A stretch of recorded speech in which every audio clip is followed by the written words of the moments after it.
Hello and welcome to the Bartholomew School GCSE English Literature revision video focusing on how to answer the modern novel question for English Literature Paper 2. This video is about Animal Farm, so if you are studying Lord of the Flies, stop watching this. Go and find the correct video by looking in your revision booklet or searching through our YouTube channel.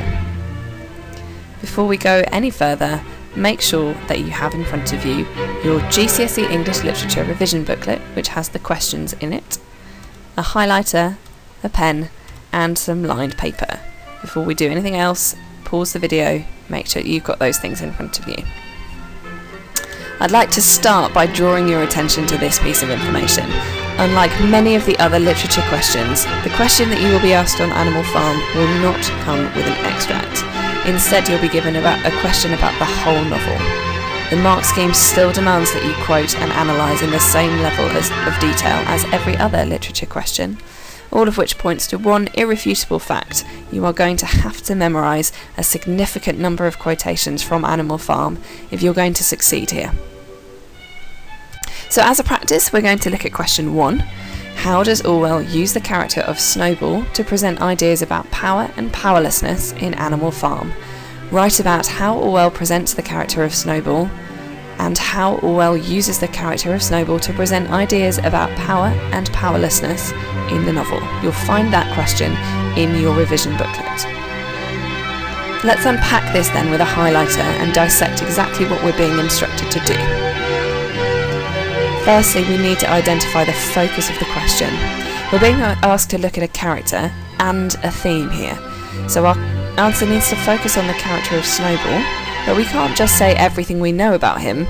We have to look at him through the filter of the theme, power and powerlessness.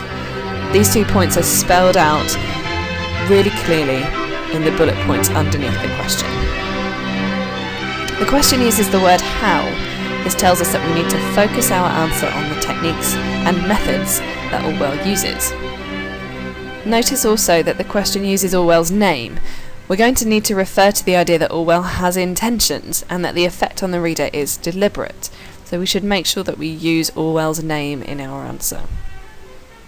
So let's think about how we go about planning.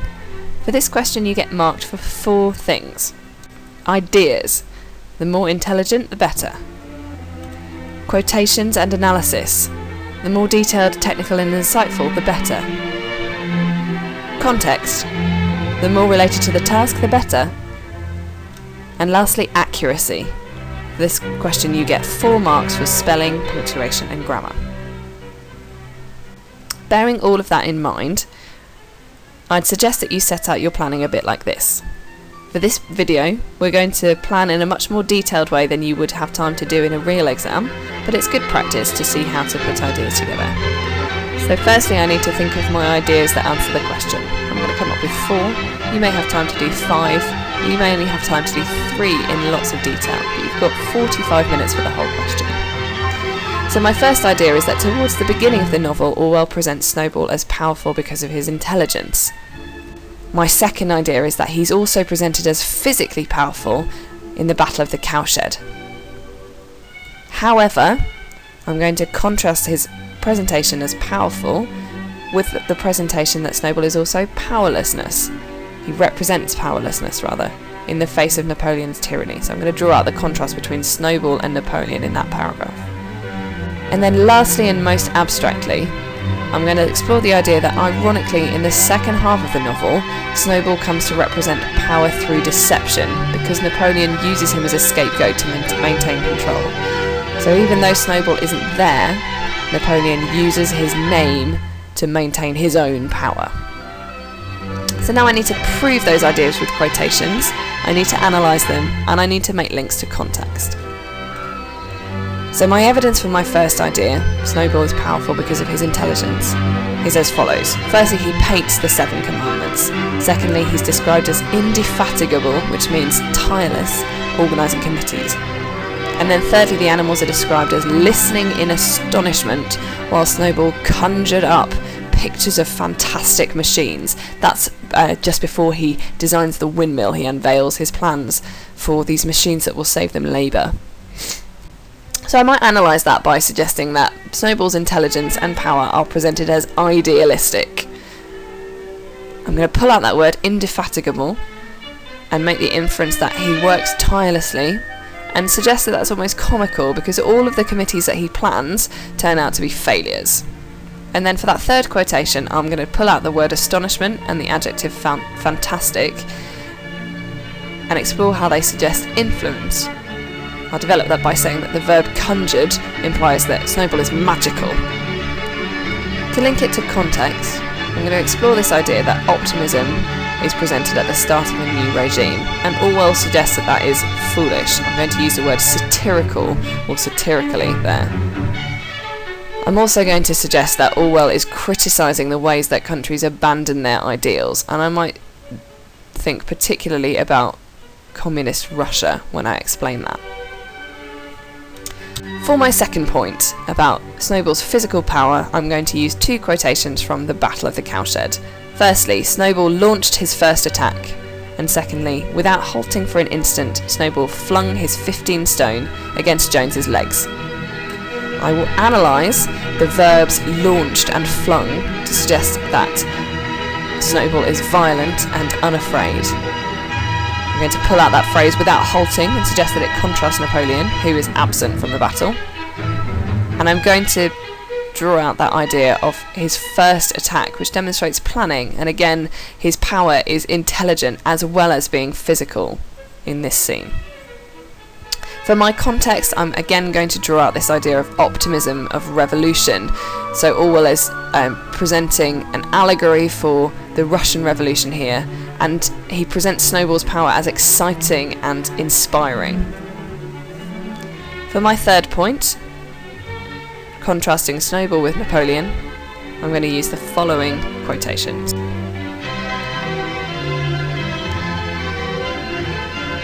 I'm going to draw out the idea that Napoleon urinated over the plans for the windmill, so his disrespect is presented there. And I'm also going to use the moment where Snowball is chased out of the animal farm by the dogs, and the animals return to the barn silent and terrified. So again, I'm going to say that Napoleon's disrespect is presented in that quotation. Urinated contrasts plans. Napoleon is presented as a thug, whereas Snowball is intelligent. And yet, significantly, Orwell presents Napoleon's disgusting behaviour as more powerful. And this is a bleak message. The adjectives that I used, silent and terrified, demonstrate the animal's submission, so reinforcing the idea that Napoleon's thuggish behaviour is more powerful than Snowball's idealistic, intelligent power. So contextually, this is an allegory for the greed of the Russian leadership and the vulnerability of the workers. Napoleon, the leader, is a pig, and he urinates on the plans to show his power. But the workers, the animals, are silent and terrified. There is nothing that they can do to protect themselves.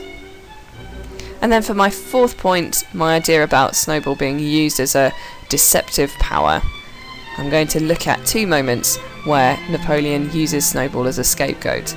Firstly, after the collapse of the windmill, he asks the other animals, "Do you know the enemy who has come in the night and overthrown our windmill?" And then secondly, animals who confess to being in league with Snowball are executed until there was a pile of corpses lying before Napoleon's feet and the air was heavy with the smell of blood. There's lots that I could say about these quotations, but I'm just going to draw out a couple of things. Firstly, that use of the question, which suggests Napoleon's authority. He's rewriting history here, and he's forcing other animals to agree with him. The noun that he uses, enemy, and the verb overthrown, depicts Snowball as a powerful opponent, which is ironic because it's a lie. Actually, Snowball is powerless. He's not even in this scene. The use of his name shows Napoleon's power of manipulation. And then in that second moment, that violent description, there's lots that I could say about the pile of corpses and the air being heavy with the smell of blood. Again, Napoleon is a vehicle through which Napoleon exercises his power. He uses Snowball's name as an excuse to behave brutally.